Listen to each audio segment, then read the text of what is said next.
Okay, welcome to this video for the modified claw setting task. This is going to be on the glass cabochon part of things, and I really just wanted you guys to see some of the different options and things you can do and what they look like once they've been fully fused in the kiln.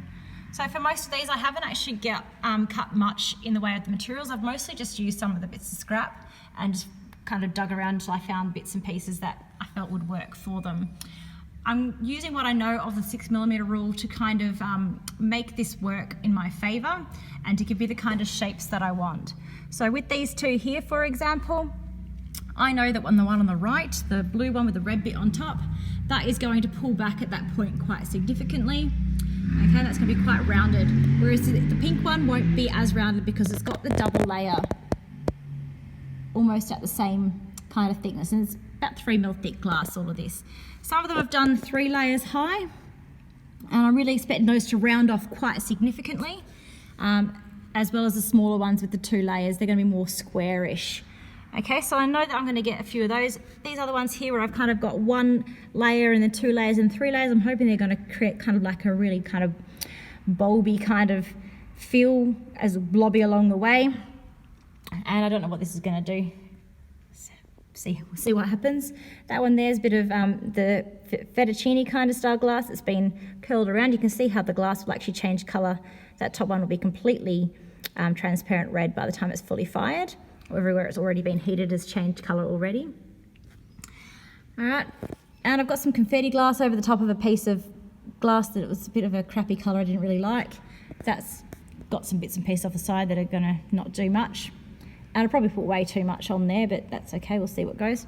And some other pieces of just little chips of glass, so don't ever throw any of your bits of glass away, because we can actually use them to kind of create some little round pieces. I'm not 100% sure what these are going to look like, but they'd be bits and pieces that you'd actually utilise as part of your design for the next one along.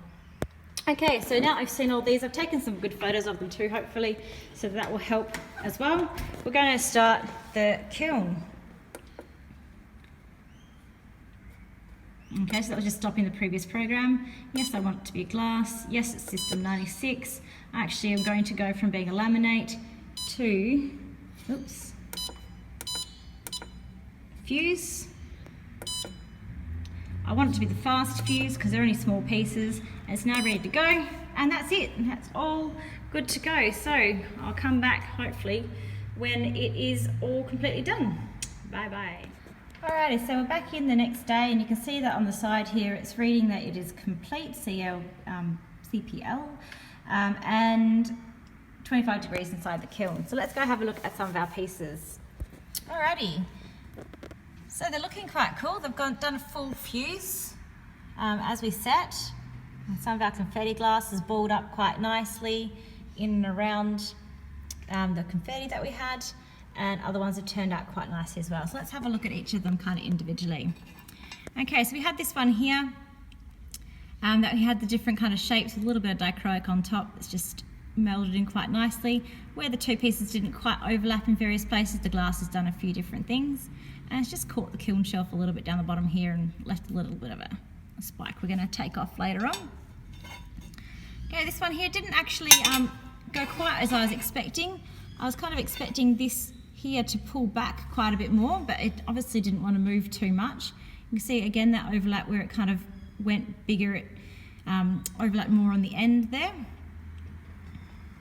Still quite a nice shape, not as rounded as the one on the left either. Okay, but definitely a lot more rounded than it was. These have done a nice full fuse.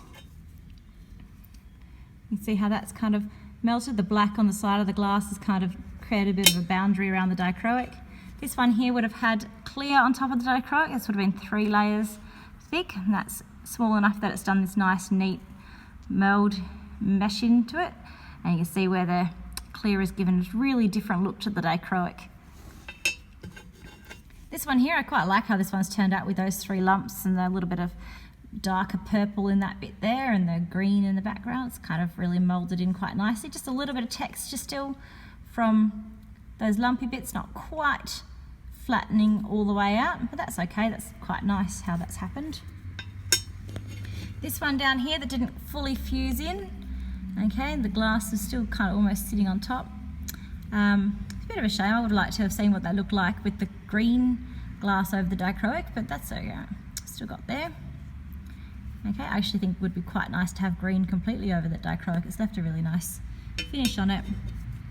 This one here, this one was actually also 3 layers. You've got the little dichroic. You can see there's that little sparkle in the background of the dichroic that was behind that one. It's really nice, gentle dichroic, that one, with the clear with this dichroic surface just on it. And the confetti kind of helps make that look nice. Again, you can see around the edges where the white and the clear kind of were a bit bigger than each other in various places, making that look a bit different. This one here, I think this was actually turned out quite nicely. You got the small bit of clear that was underneath it. I was trying to make that quite a bit smaller so it wasn't going to be seen around the edges, but still give it that depth and height. So it could be at 6 millimeters it wanted to. Again, caught the kiln shelf just a smidge on the corner there. And the stringer and the confetti have kind of mixed in quite nicely and given those that kind of shape, allowed us to do stuff. It's just a pity about that little bit there. It would have looked good. This one here, I found a little bit of dichroic chip on the floor and I just kind of chucked that on top before I turned the kiln on. Should have been in the video actually. But yeah, so you can see how that's kind of a much different look to that one there, even though they're the same dichroic, with having the clear on top versus having the dichroic on top and how much that changes it. But that one's come out as a fairly rounded kind of shape, really, compared to what it started out as. This one here with the confetti on top, it's quite lumpy. It's got little balls of confetti next to it, which is all good. We can use them later on. A little bit of a lumpy bit on the side there. But that's kind of come through quite nicely. And that was this bit of ugly kind of browny yellow glass I don't really like the colour of. I thought I'd do something different with. But this has puddled quite a lot more than I expected it to from how I saw it. I think I'd probably choose to just lay colours out in the future. All right, let's have a look at this one. This one was one of my clear bits of scrap that I just put on top of some confetti, and that's really worked quite nicely. I think that's got a nice little effect to it, something that you could probably put on another piece like that in a pattern to create a really nice effect later on. This is another bit of the confetti glass that had the clear on top. It's kind of wrapped itself around that clear bit. I think this one was the puddle of confetti glass. It's come up in a slightly strange shape, which you'd expect for something that was just kind of a pile of bits of shards of glass. This one here is another clear one with the confetti underneath it. Yeah, that's come out quite nicely again. This one had that loopy bit of the fettuccine glass on it. You can see it's completely red now instead of that orangey colour. It's a changed colour completely, which is pretty cool.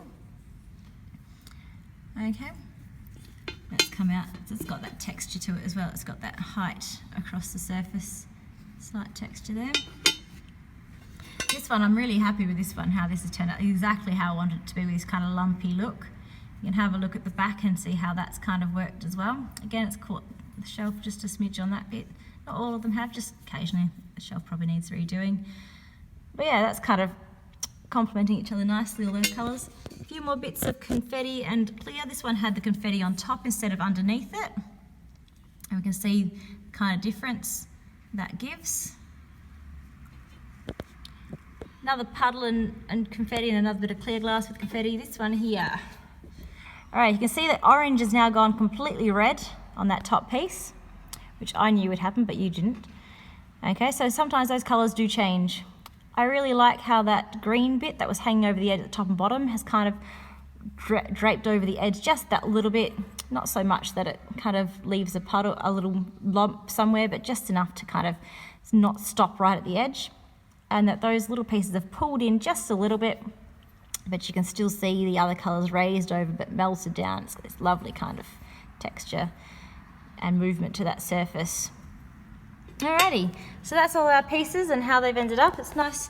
I hope you can see how oddly shaped they were to start with and how well they've kind of, most of them at least, have pulled that shape in and behaved in the kiln to give you some idea about designing your own projects. Thank you very much. Bye.